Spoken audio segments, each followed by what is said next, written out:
Hi guys, welcome to the Gina Kin November release, and I have used a beautiful stamp set called Old Fashioned Christmas, and this is a very versatile and very beautifully sketched stamp set. So I'm using this beautiful vintage car on some Arches cold press water paper, and I'll be stamping it using distress ink in antique linen. Now I'm using some cement, rubber cement to mask the area, and I'll also further create a mask using a circle die and place it behind or on top of the car so as to create a moon behind my car. I'm also using some post-it notes to create this little road kind of a structure, and then I'll spritz it with some water and start adding loads of blue and gray colors. So I'm going to add purples, pinks, because I want to make it a very winter and dark night kind of a sky. And I was not very happy with the masking tape I used here, and so I just got rid of it because I was afraid that the color might seep in. So I'm just drying the first layer of this watercoloring, and then I'll remove my post-it tape and go directly because I already have an outline now. So carefully I'll add the next layers of my sky, and this is how this sky will be achieved. The moon is going to be in a dull gray brown kind of a shade, and I really wanted to make it appear as if Santa is coming by car this year, and the car is in front of the moon and there's a road coming out. So I just painted few more layers of these purple, blues and blacks. Now I'll again try to just mask the area and add some white ink splatters. This will be the snow for our card, and now I was ready to color the car. So I dried the surface, and first I wanted to go and finish my moon and the road.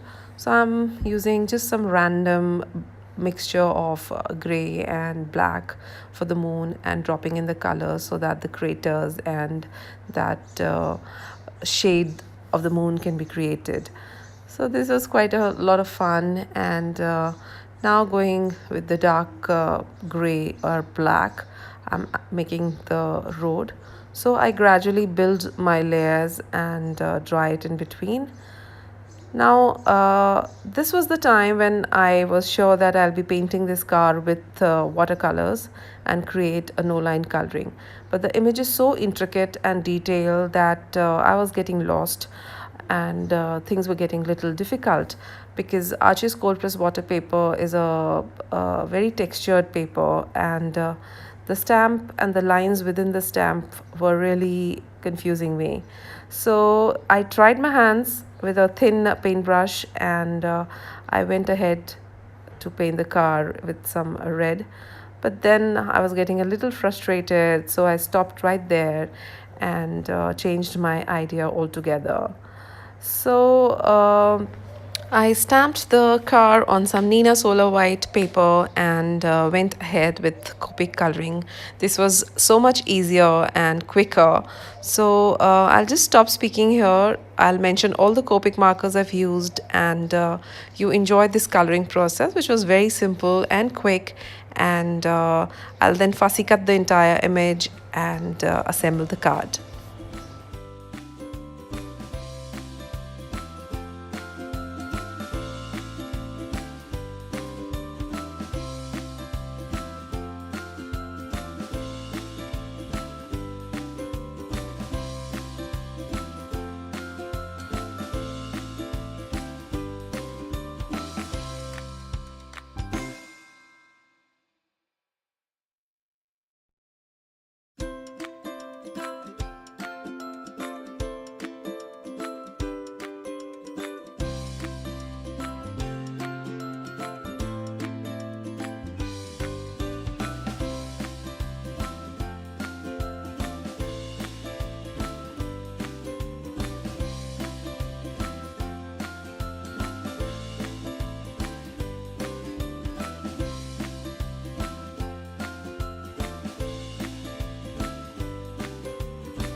So the coloring is done, and I just restamped the black lines one more time, and that really helps to intensify and finish this image properly. So I used my sharp pair of scissors and fussy cut it and then placed it right on top of the already stamped car. I used some dimensionals and added it on the car, and so this was very stunning, and I decided to just keep it simple from the front. To add the special element, I used neon amplify and added it on the snow. This is the white color, and it's a puffy paint which just puffs up when you heat set it, and it starts looking like real snow. So this was the special embellishment I used on this card. And to finish the card, I placed it on a white card base, and that was it. To further enhance the beauty, I stamped the sentiment inside the card this time using some Versafine jet black ink and some Wink of Stella all over the beautiful image. So these are the still pictures, and I hope you enjoyed it. If you did, do not forget to hit the like button and subscribe to my channel for more videos. Thank you so much. See you soon. Bye bye. Take care.